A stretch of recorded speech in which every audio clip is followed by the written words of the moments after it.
Serissa japonica in genus Serissa. My fascination with the Serissa, 1,000 stars in my garden. As a passionate gardener, I'm always on the lookout for unique and captivating plants to add to my collection.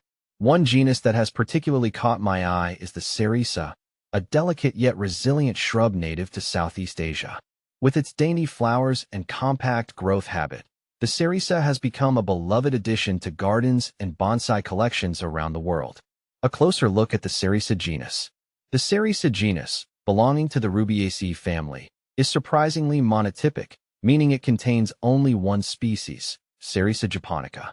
Despite its singular status, the Serissa boasts a rich history and a variety of cultivars, each with its own unique charm.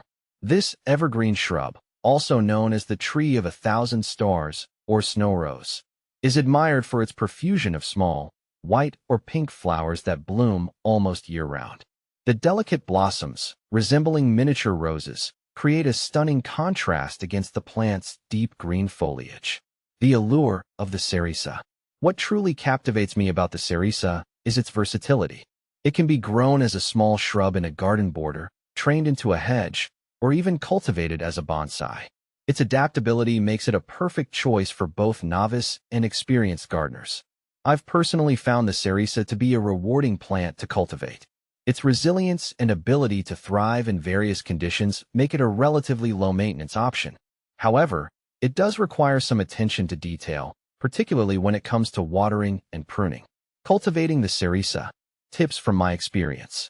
Over the years, I've learned a few key things about caring for Serissa plants. They prefer well-draining soil and a location with bright, indirect light.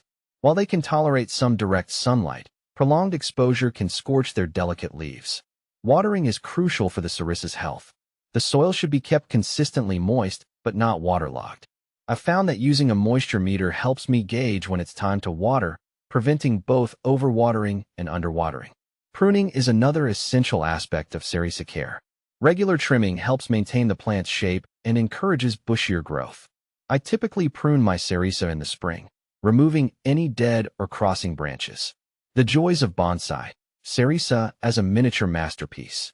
One of the most fascinating aspects of the Serissa is its popularity as a bonsai subject. Its small leaves, compact growth habit, and ability to produce flowers even when miniaturized make it an ideal candidate for bonsai cultivation.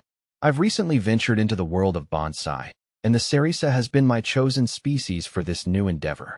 The process of shaping and training a Serissa into a miniature tree is both challenging and rewarding. It requires patience, precision, and an understanding of the plant's growth patterns. Challenges and rewards of Serissa bonsai. While the Serissa is a popular bonsai choice, it can also be quite temperamental. It's known for its sensitivity to changes in its environment, often reacting by dropping leaves if it experiences sudden shifts in temperature, humidity, or light levels. Despite these challenges, the rewards of cultivating a Serissa bonsai are immense. The ability to create a living work of art, shaping a miniature tree into a desired form, is a truly fulfilling experience. A lifelong journey with the Serissa. My journey with the Serissa is an ongoing one, filled with both triumphs and setbacks. Each new leaf, each delicate flower, and each successful pruning brings a sense of accomplishment. I'm continually learning and adapting my techniques to provide the best possible care for these captivating plants.